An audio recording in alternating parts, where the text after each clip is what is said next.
Well, good morning. My name is Corey Lee. I'm a speaker, a coach, and a trainer with the John Maxwell team. And I got something I want to share with you today that I'll hope will help encourage you and motivate you to get moving and to stay moving. I know a lot of times, occasionally we'll all get stuck at some point. So if you're in that position, I hope today will encourage you. And I've been studying. I'm actually doing a training with a group of leaders in an organization. And today we're talking about basically getting out of our comfort zone and growing.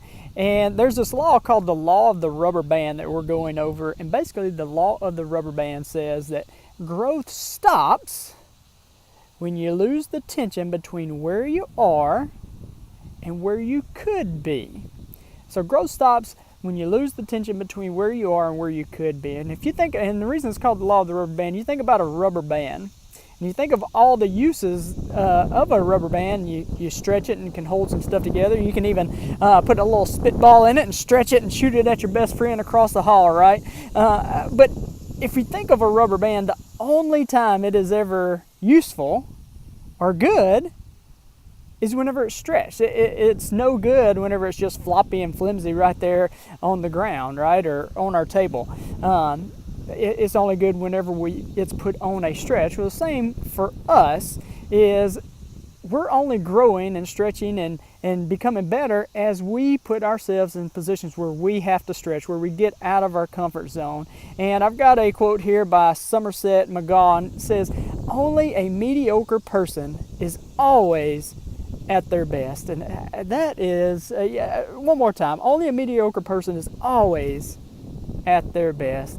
And I don't know about you, but I'm continually trying to get better, and I hope you are too, because nobody wins when we're stuck in that comfort zone. You think about all of creation, everything that God created. Us as humans are the only ones that we were gifted with an intellect, but also gifted with the ability to free will. So we get to choose how much we grow, how much we stretch. We get to make that choice. And I've seen recent studies that say on average, the humans only use 10% of their potential. Now, I have no idea how they figure out that study, but that's depressing. 10%. Think of all the things that are left with that 90%. I think of all the businesses or the services and products that were never created because we didn't pursue our potential. Or I think about all the inventions, or think about someone that's good at inventing things or whatever.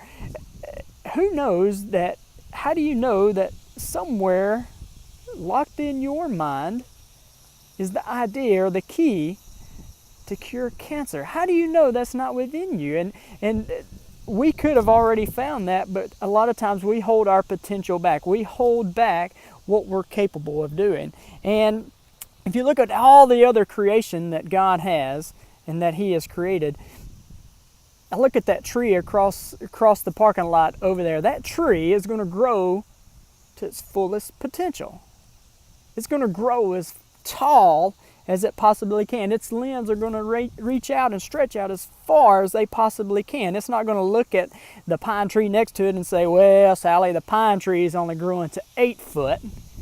I want to be just a little bit better than Sally, so I'm going to grow to 9 foot." Right? Or that grass that's over there, it's going to grow as thick and tall as it possibly can until somebody comes and cuts it down. But it's going to grow to its fullest potential. That squirrel over there that's gathering nuts right there for the winter, how many nuts is he going to gather?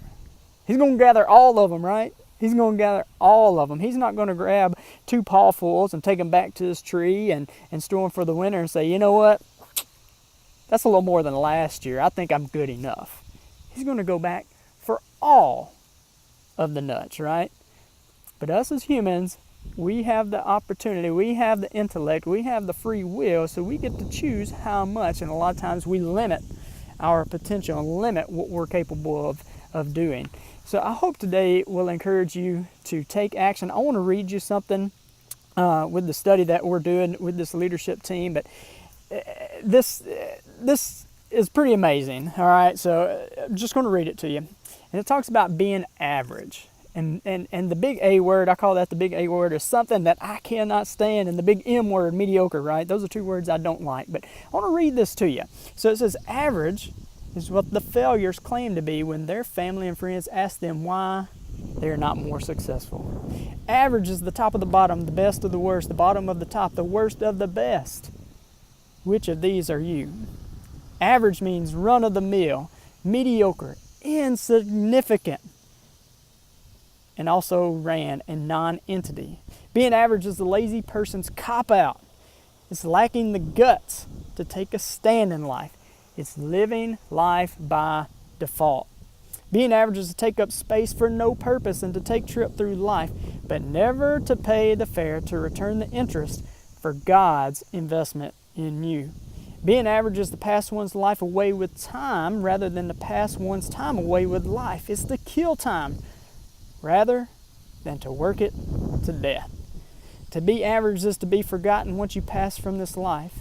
The successful people, they're remembered for their contributions. The failures, they're remembered because they tried. But the average, the silent majority, they're just forgotten.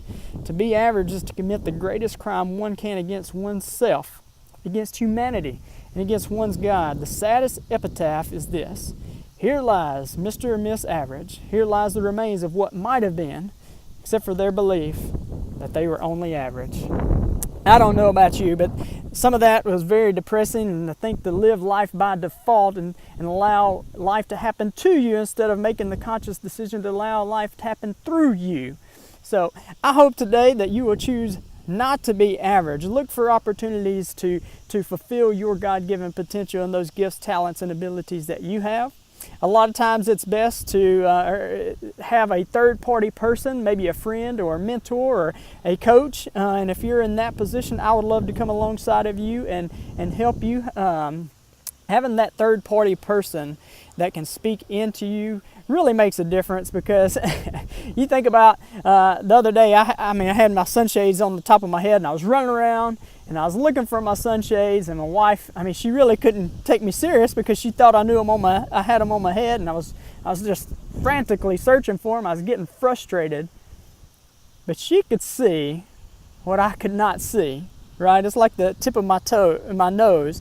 I can see yours, but you can't see mine. So having that third-party perspective can really sometimes take you to the level that you want to be and help you break down some of those barriers. So if that's you, if that's where you find yourself, I would love to come alongside of you and take that journey with you and coach you. But I hope today has encouraged you and motivated you to get moving and to stay moving. I hope you have a great day, and God bless.